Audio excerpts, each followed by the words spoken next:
Hello friends, this is Nitika and welcome to NST classes.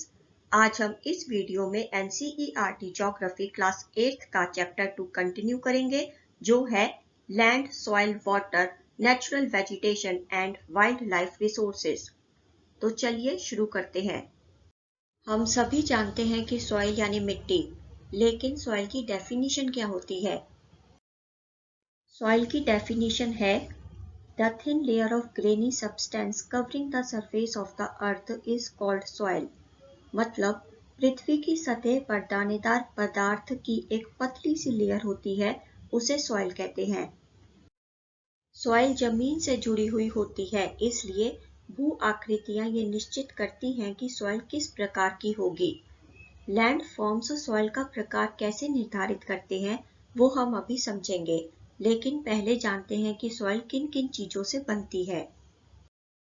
Soil organic matter से, minerals से और पृथ्वी पर पाए जाने वाले वेदर्ड रॉक्स से बनती है। ये सब वेदरिंग की प्रक्रिया द्वारा होता है। चलिए अब समझते हैं कि वेदरिंग क्या होती है। ह्यूमन एक्टिविटी की वजह से, प्लांट्स और एनिमल्स की वजह से और तापमान में बदलाव होने की वजह से चट्टान या फिर पत्थर के टूटने को वेदरिंग कहते हैं। अगर आसान भाषा में समझें तो वेदरिंग एक प्राकृतिक प्रक्रिया है जो कुछ एजेंट्स की वजह से बड़ी बड़ी चट्टानों या फिर बड़े बड़े पत्थरों को पहले छोटे छोटे मिनरल्स में बदलती है और फिर उन्हें छोटे छोटे पार्टिकल्स में बदलकर सॉइल बनाती है। वाटर, आइस, प्लांट्स, एनिमल्स और चेंज इन टेम्परेचर, ये सभी वेदरिंग के एजेंट्स हैं। सॉइल कैसे बनती है ये तो जान लिया, पर सॉइल फर्टाइल कैसे बनती है, यानी कि उपजाऊ मिट्टी कैसे बनती है, अब ये जानते हैं। जब सॉइल में मिनरल्स और ऑर्गेनिक मैटर का सही मिश्रण हो, तब सॉइल फर्टाइल यानी उपजाऊ बनती है। डू यू नो, क्या आप जानते हैं, सिर्फ 1 सेंटीमीटर सॉइल बनने में सैकड़ों वर्ष लग जाते हैं।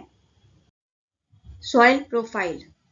सॉइल प्रोफाइल से हम सॉइल का स्ट्रक्चर एग्जामिन कर सकते हैं। सबसे नीचे है पेरेंट रॉक, यानी ओरिजिनल चट्टान या पत्थर। पेरेंट रॉक से ऊपर है वेदर्ड रॉक मटेरियल, यानी ओरिजिनल चट्टान या पत्थर कुछ एजेंट्स की वजह से टूटकर वेदर्ड रॉक मटेरियल बन गए। उससे ऊपर है सबसॉइल, जिसमें सैंड, सिल्ट और क्ले होते हैं। टॉप सॉइल की लेयर के नीचे सब सॉइल की लेयर होती है। ये सॉइल टॉप सॉइल से कम फर्टाइल होती है और इसमें कम ऑर्गेनिक मैटर होते हैं।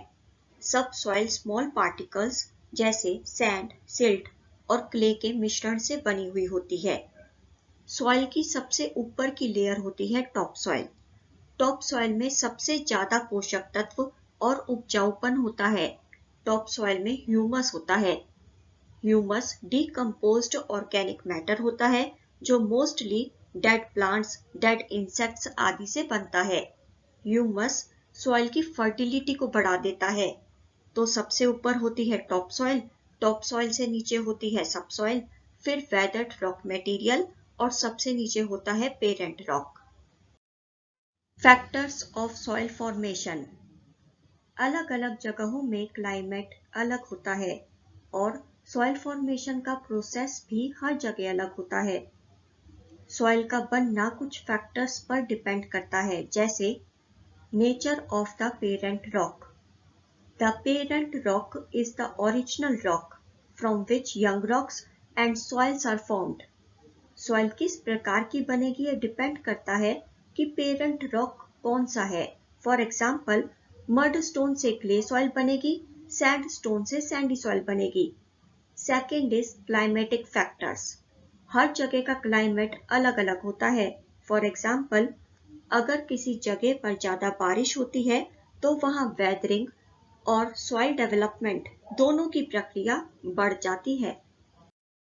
Other factors are the soil formation के दूसरे फैक्टर्स हैं topography. Topographic features such as slope, elevation and relief प्रभाव डालते हैं इरोजन पर, क्लाइमेट पर और वेजिटेशन पैटर्न्स पर, जिसके परिणाम स्वरूप सॉइल फॉर्मेशन प्रभावित होती है। Role of organic material. पहला ये कि ऑर्गेनिक मटेरियल जैसे प्लांट्स सड़ गल गए और मिट्टी में मिल गए। दूसरा ये कि जब जानवर मर जाते हैं तो वह मिट्टी में मौजूद सूक्ष्म जीवों द्वारा विघटित हो जाते हैं। सूक्ष्म जीव मृत जीवों को सरल कार्बनिक रूपों में तोड़ देते हैं और मिट्टी में मिलाकर मिट्टी का उपजाऊपन बढ़ाते हैं। इसके अलावा झड़ी हुई पत्तियां, टूटी हुई स्टेम्स, ब्रांचेस भी मिट्टी में ही मिल जाती हैं आदि। ऑर्गेनिक मटेरियल सॉइल को न्यूट्रिएंट्स प्रदान करते हैं। And third is time taken for the composition of soil formation. Soil formation की संरचना में लगने वाला समय। Factors affecting soil formation. अब हम जानेंगे ऐसे फैक्टर्स के बारे में जो सॉइल फॉर्मेशन को प्रभावित करते हैं। चलिए इन सभी फैक्टर्स को एक एक करके समझते हैं। Parent rock. पेरेंट रॉक क्या प्रभाव डालता है सॉइल फॉर्मेशन पर? पेरेंट रॉक सॉइल का कलर, टेक्सचर, केमिकल प्रॉपर्टीज निर्धारित करता है। सॉइल में कितने मिनरल्स होंगे, उसमें क्या क्या होगा, और permeability of a soil is the capacity of the soil to allow water to pass through it। यानी मिट्टी में कितना पानी सोख लेने की क्षमता है, पेरेंट रॉक ये सब निर्धारित करता है। क्लाइमेट। किसी भी जगह का क्लाइमेट कैसा रहता है, फॉर एग्जाम्पल बहुत ज़्यादा ठंड रहती है या फिर ज़्यादा गर्मी पड़ती है या फिर ज़्यादा बारिश होती है। क्लाइमेट वेदरिंग और सॉइल फॉर्मेशन की प्रक्रिया पर प्रभाव डालता है और सॉइल में ह्यूमस कितनी होगी ये भी निर्धारित करता है। Relief. Relief is the term used for the differences in height from place to place on the land's surface. Relief features, for example, hills, plains, valleys, plateaus, etc. Relief भी soil के बनने की प्रक्रिया में प्रभाव डालती है। फॉर एग्जाम्पल, पहाड़ों वाली जगहों पर स्टीप स्लोप्स होते हैं, इसलिए इरोजन ज्यादा होता है। पानी अपने साथ मिट्टी को भी बहा कर ले जाता है। इस वजह से ढलान वाले क्षेत्रों में सॉइल फॉर्मेशन की प्रक्रिया बाधित हो जाती है। Flora, fauna and micro organism. किसी जगह पर पेड़ पौधे कितने हैं, पशु पक्षी कितने हैं, और सॉइल में माइक्रो ऑर्गेनिज्म जैसे फंगी, बैक्टीरिया आदि हैं कि नहीं। इन्हीं सब चीजों पर ही ये डिपेंड करता है कि सॉइल में ह्यूमस कितनी बनेगी और सॉइल कितनी फर्टाइल होगी। Time.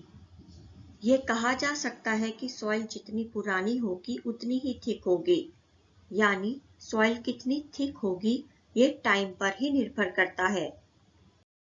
Degradation of soil and conservation measures, यानी मिट्टी का निम्नीकरण और संरक्षण के उपाय।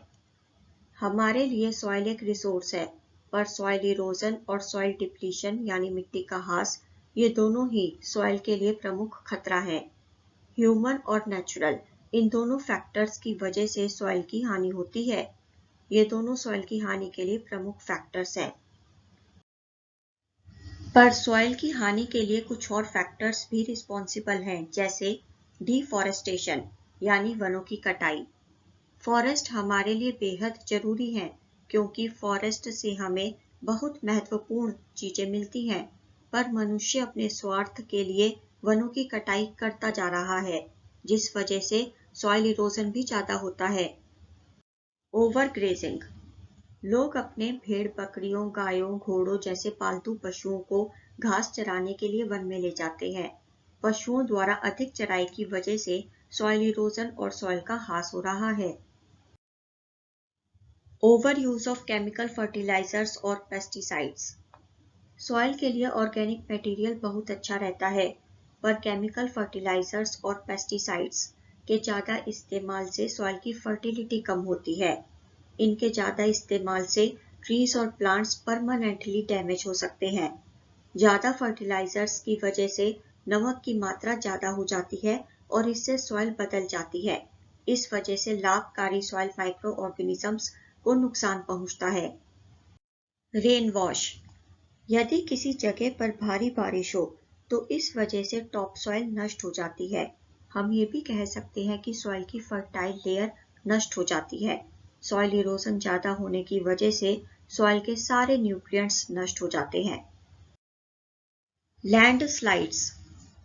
लैंडस्लाइड्स के बारे में हमने इस चैप्टर के फर्स्ट पार्ट में समझा था।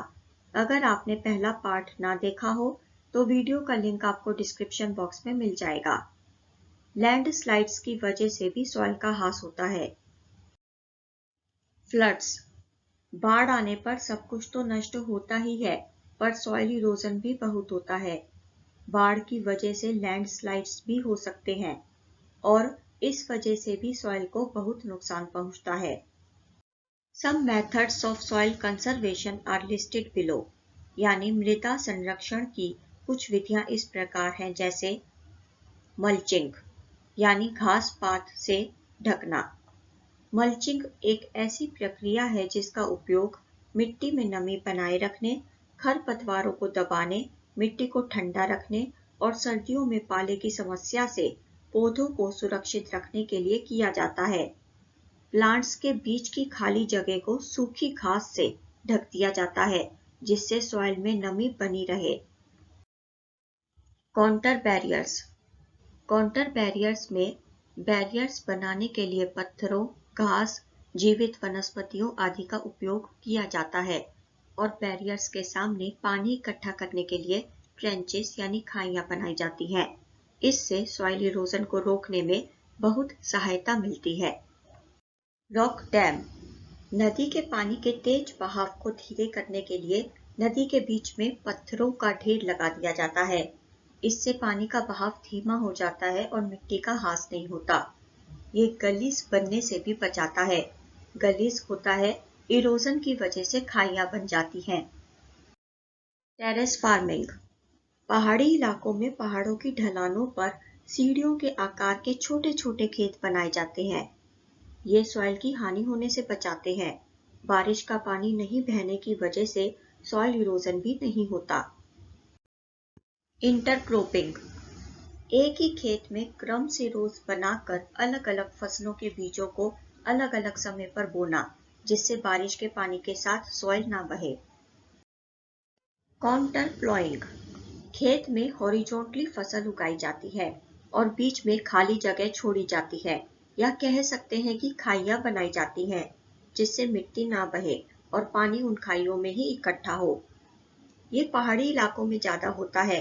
ढलान पर पैरेलल रूप से फसल लगाई जाती है, बीच में खाई बनाई जाती है जिससे बारिश का पानी वहीं इकट्ठा हो।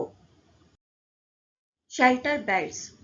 कोस्टल और ड्राई रीजन्स में पेड़ों को लाइन से लगा दिया जाता है जिससे हवा की स्पीड को कम किया जा सके।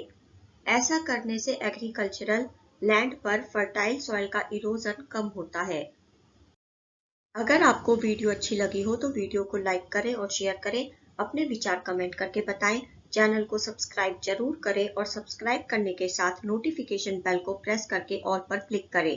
See you in the next video. Till then, goodbye. Thank you so much. Thanks for watching.